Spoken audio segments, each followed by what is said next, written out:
Farage. Mr. Van Rompuy, it's been a long time. Lovely to see you. Today's November the 5th, a big celebration festival day in England. Just over 400 years ago, there was an attempt to blow up the Houses of Parliament with dynamite and to destroy our constitution. That was a violent approach. You, of course, have taken the dull, technocratic approach to all of these things. And indeed, what you and your colleagues say time and again, you talk about e-initiatives and what you're going to do about unemployment. But the reality is, nothing in this union is getting any better.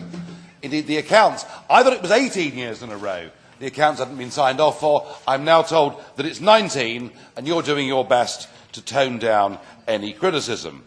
Whatever growth figures you may have, they're pretty anemic, and youth unemployment in the Mediterranean is 50% plus in several states. And of course, you'll notice there is now a rise in opposition, real opposition, and much of it pretty ugly opposition, not stuff that I myself would want to link hands with. It was 3.5 years ago that I got into some trouble by questioning who your tailor was. And they fined me €3,000 for doing so. Of course, I clearly was wrong. Look at you today. You are the smart, snappy young man around town. But there's no question that your legitimacy hasn't grown in those 3.5 years. In fact, neither you nor the Commission, even the Parliament, none of that connection with ordinary people has got greater.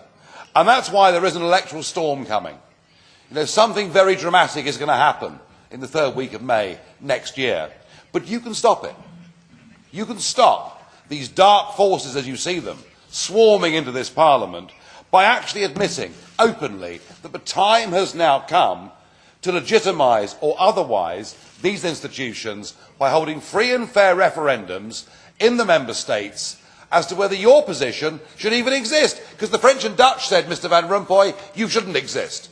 They vetoed it, and yet you continued regardless. Are you prepared to sit there and wait for the electoral storm, or will you take the initiative and do your best to legitimise democratically this European Union or not? Grazie, onorevole Farage.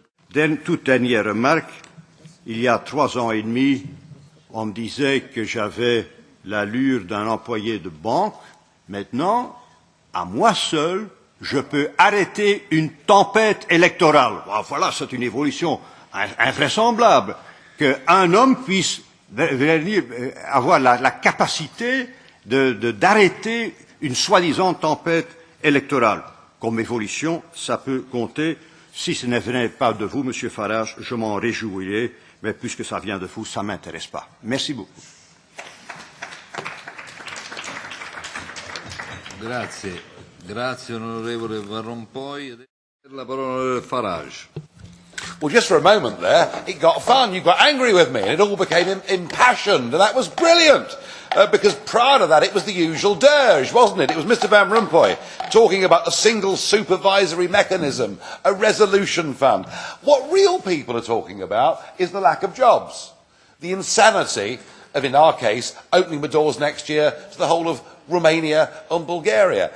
So maybe, Mr Van Rompuy, the answer is to ignore my pleas for a referendum, but just to sort of come out and start attacking me and the Eurosceptics, and maybe then we'll make it a real European election. But I warn you, the language that you and the rest of the European Commission use is not the way that ordinary people speak, it's not how they feel, and honestly, you sit there in front of that flag behind you, that flag and your position were rejected by the French and Dutch in 2005, you've carried on regardless, you have no legitimacy, let's fight it out on the battleground next May.